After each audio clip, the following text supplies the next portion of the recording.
शुभ सकाळ दर्शक बंधु आज 28 मार्च 2026 शनिवार आज दिन में किसी गुरुत्वपूर्ण खबर रही जमीक मधुबाबू पेंशन सुभद्रा टंका पीएम आवास योजना एवं राशन कार्ड विषय में संपूर्ण भिडियोटी को देखिले जानीपर कौन अपडेट रही आम चैनल को प्रथम कर आसी चैनल को सब्सक्राइब कर वीडियो को गोटे गोटे लाइक कर दिंतु।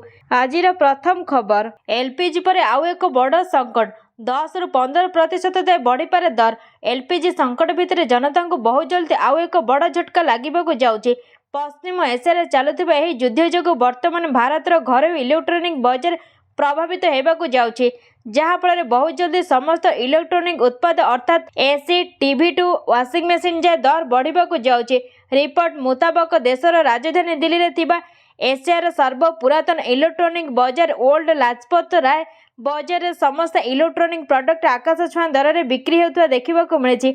एने स्थानीय बजार अध्यक्ष प्रतिक्रिया दे कहते युद्ध में केवल जो मैंने सामिल होती से प्रभाव पड़ना यार सीधा सड़क प्रभाव आम उपर पड़ुछि कारण भारत एबे भी इलेक्ट्रोनिक उत्पाद लगुवा चिपसेट आमदानी करें किंतु वर्तमान युद्ध पर आमदानी करने सहज हो रही जहाँफल समस्त इलेक्ट्रिकल उत्पाद गुड़िकर दर बढ़ावा पड़ी। परवर्ती खबर रेलमंत्री अश्विनी वैष्णव बड़ घोषणा ओडिशा को 10,599 कोटी रेकर्ड कर रेल भित्तिभूमि विकास क्षेत्र में केंद्र सरकार एक बड़ पदक्षेप ग्रहण कर आर्थिक वर्ष 2025-2026 ओडिशा को रेलवे क्षेत्र में 10,599 कोटी टंका रेकर्ड व्यय बराद कर राज्यसभा यह गुरुत्वपूर्ण सूचना देते केंद्र रेलमंत्री अश्विनी वैष्णव। 13 गुणा वृद्धि 2009 ରୁ 2014 मध्य ओडिशा को हाराहारी वार्षिक व्यय बराद मात्र 838 कोटी टंका थिबा बेले एबे यह प्राय 13 गुणा वृद्धि पाई। 1 एप्रिल 2025 सुधा राज्य में 19टी नुआ रेल लाइन एवं 30टी दोहरीकरण कार्य को मंजूरी मिली। परवर्ती खबर युद्ध बेला डराइलानी कोविड नुआ भारिएंट भिन्न देश को व्यापिलानी संक्रमण युद्ध को नहीं सारा विश्व आतंकित थिबा बेले छनका बढ़ाइलानी कोरोनार नुआ भारिएंट देश को देश व्यापिलानी संक्रमण अमेरिका समेत 20 ରୁ अधिक देश में कोविड मामला वृद्धि भाव में लगी। अमेरिका BA.3.2 भारिएंट चिन्हट होती गत किछि मास धरी यही भारिएंटर मामला निरंतर वृद्धि पाउछि। BA.3.2 भारिएंट लक्षण गुड़िक अन्य ओमिक्रॉन उपम्यूटेशन सहित प्रायतः सामान पुणी बल गोटाऊँ कोरोना भाइरस देश को देश व्यापिलानी संक्रमण पुणी सेवा को पड़े कि बूस्टर डोज अमेरिकार SARS कोविड-2 BA.3.2 प्रकार कोविड मामला रिपोर्ट होती गत किछि मास धरी यही भारिएंटर मामला निरंतर वृद्धि पाउछि। परवर्ती खबर पुणी केबे आसिबो 5,000 टंका नोट करंतु सुभद्रार पंचम किस्ती टंका केबे आसिबो राज्य सरकार सुभद्रा योजना चतुर्थ किस्ती टंका हिताधिकारी खाता को आसी सारी। चतुर्थ किस्ती मोट 20,000 टंका पाई सारी 1 कोटी अधिक हिताधिकारी समस्त योग्य हिताधिकारी निकट में जेभली भाव सुभद्रा पहुंचब से नहीं योजना को क्रियान्वयन करने को लगातार भाव प्रयास करिसेंती राज्य सरकार। गत मार्च 8 तारिख अर्थात महिला दिवस अवसर में राज्य में 1 कोटी अधिक हिताधिकारी खाता को आसीथिला सुभद्रा योजनार टंका। तेबे पंचम किस्ती टंका केबे आसिबो केउ माने पाइबे समस्त योग्य हिताधिकारी निकट में सुभद्रा योजना टंका पहुंचाइबा नै पूर्व भी घोषणा कर सारी राज्य सरकार। वर्ष को 2टी किस्ती सुभद्रा टंका पठाउछंती राज्य सरकार। गोटे किस्ती महिला दिवस और अन्यटी राखी पूर्णिमा दिन आसुची। तेबे आसंता राखी पूर्णिमा सुभद्रा योजना पंचम किस्ती टंका खाता को आसिबो। महिला दिवस रे मिलिथिला चतुर्थ किस्ती टंका पंचम किस्ती टंका राखी पूर्णिमा मिलिबो एहा नै सूचना रहिছে। परवर्ती खबर 24 घंटा भीतर 27 जिले में अति प्रबल बर्षिब एप्रिल 3 जाए अलर्ट कर राज्य में कालबैशाखी वर्षा को नहीं अलर्ट जारी कर आसंता किछि दिन जाए पाग अस्थिर रहिबा संभावना रही पाणीपाग विभाग सतर्क करिछि।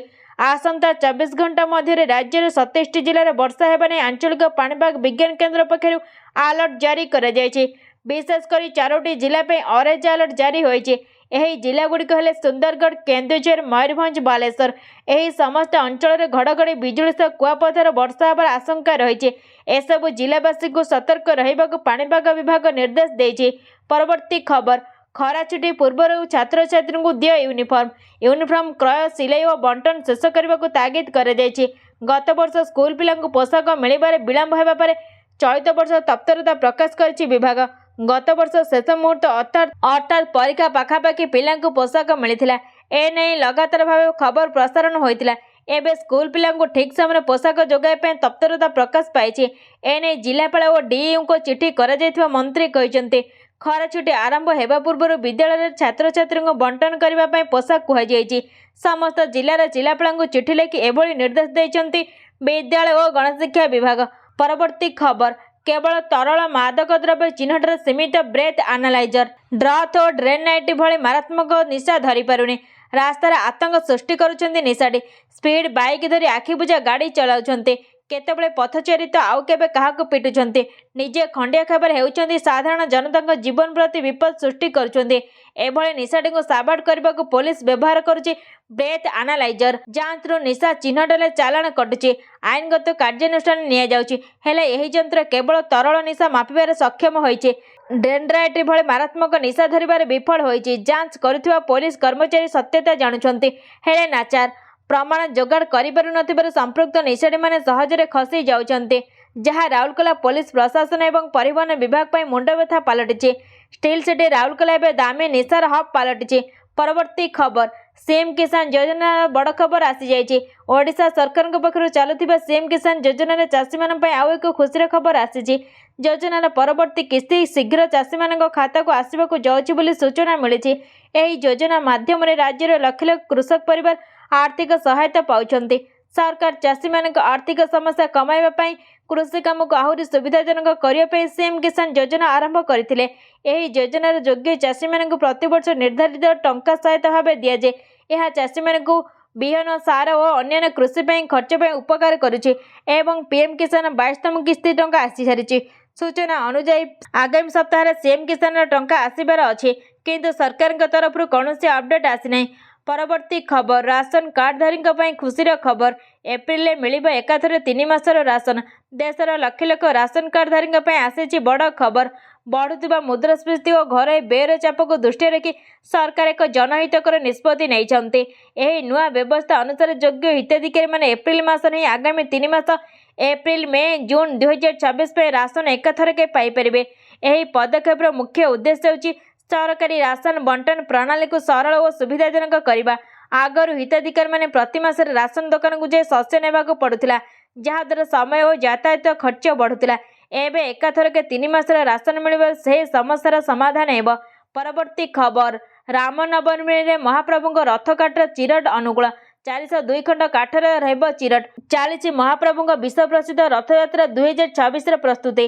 ଶୁକ୍ରବାର ଶ୍ରୀ ରାମନବମୀ ଅବସରରେ ରଥକାଠ ଚିରଟ ଅନୁକୂଳ ହୋଇଛି।